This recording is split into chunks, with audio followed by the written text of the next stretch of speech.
From retro to next gen, we've got it all. I'm George, a Gen X grown-up, and this is Bit by Bit. And here's another retro gaming bit from the brilliant minds at GenXGrownUp.com. That's right, iRobot has been officially released as of April 17th this year. I got to see the game in an early preview thanks to our friends over at Atari, but boy, is it trippy. It is very, very cool. Here's some details on it. We're going to be releasing this for the PC, Nintendo Switch, Xbox One Series XS, PlayStation 4 and 5, and then a little bit later on, also on the Atari VCS. So if you have one of those consoles, you're going to get a chance to play this game from Jeff Minter. That's right, the original creator and legendary developer over at Llamasoft, who is partnering with Atari on this deal. We've got the YouTube links for the launch trailer. We got a little bit of a breakdown. Of course, avoid the eye at all costs or it's game over. It's a very trippy game, as you can see from some of these graphics here. Boy, I tell you what's truth.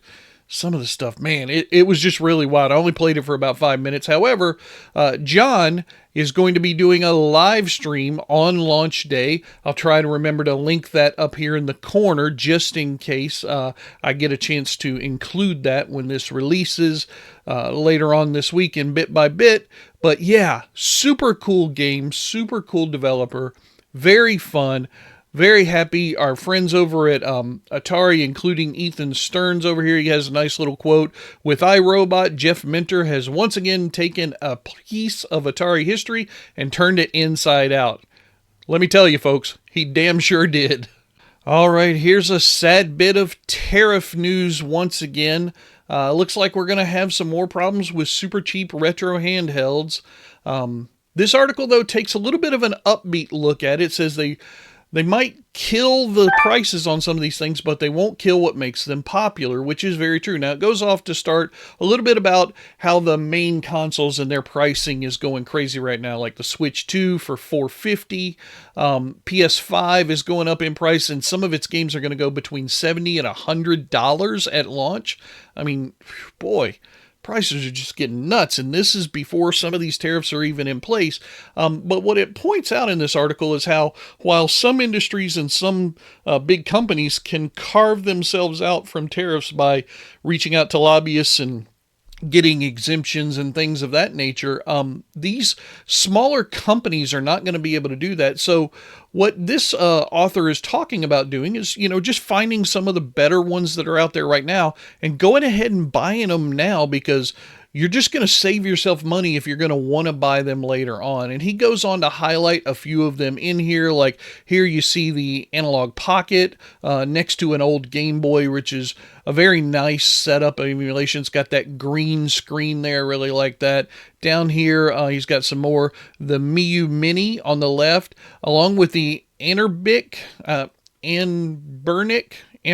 right? That's how you say their name. Anbernic RG35XX. This one I actually really like. I love the aesthetic on that one. I might pick one of those up for myself. Talking about, some of the prices with them and how you can pick them up. It's a very solid article. It's probably a 10-minute read at most, but it's definitely worth your time to get yourself ahead of the tariff curve. Here's another bit of sad tariff news from our friends over at TimeExtension.com. The RetroTINK shipments are being temporarily suspended to the U.S. However, there's a slight glimmer of hope. We expect that this will be resolved eventually, is the quote.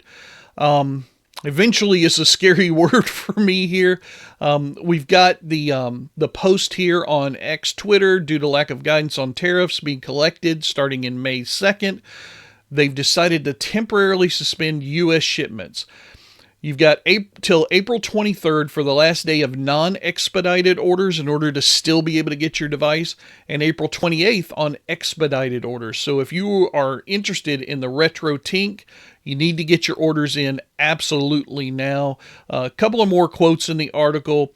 Probably a 30-second to minute and a half read at best, but you definitely need to get your orders in on a lot of these retro handhelds because, boy, these tariff wars are going to hit us hard. Here's a quick bit of news from our friends over at notebookcheck.net. Mortal Kombat 1 is still being developed, which is really good news for any fans of that game. I am a fan of that game. I played it a little bit. Haven't played it in a while, though, because I've been really into my 8-bit retro games lately, but it's good to see that there's still some positivity coming out about this console. So I guess just in April, there was an update and some patches that were released according to this article.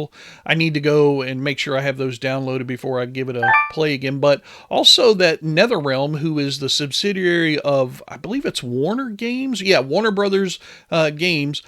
They are posting some jobs for senior animators to come and work on the new story mode. Now, given the games that are being developed over there, this has to be for Mortal Kombat 1.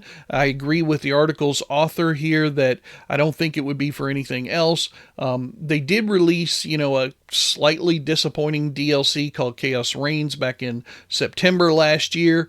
A lot of people didn't like it, especially considering the price. It was $50. I mean, you might as well just buy a whole new damn game for that kind of price. Hopefully Warner Brothers Games gets their act together, because as the article points out, they really can't afford a whole lot of missteps. They apparently just recently decided to kill the Hogwarts Legacy DLC.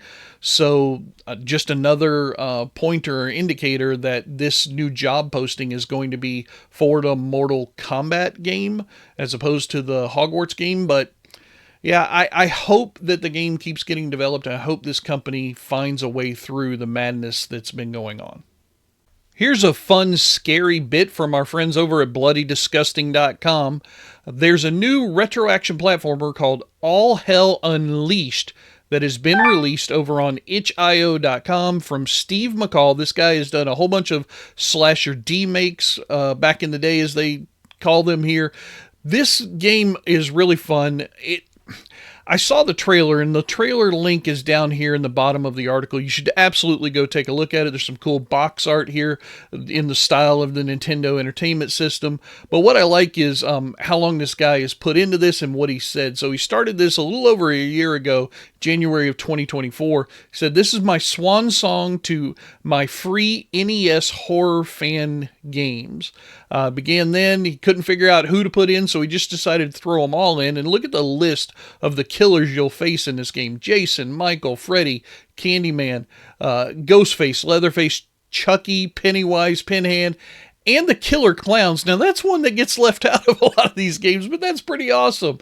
The trailer was awesome. I really enjoyed watching it. I think I'm definitely going to go try and find this emulator, FCEUMM. I've never heard of that, but if I need it in order to play this game, that you can grab over on itch.io, or just itch.io, not itch.io.com, dummy. I think it's worth it to try and set it up, because this game looks like a ton of fun.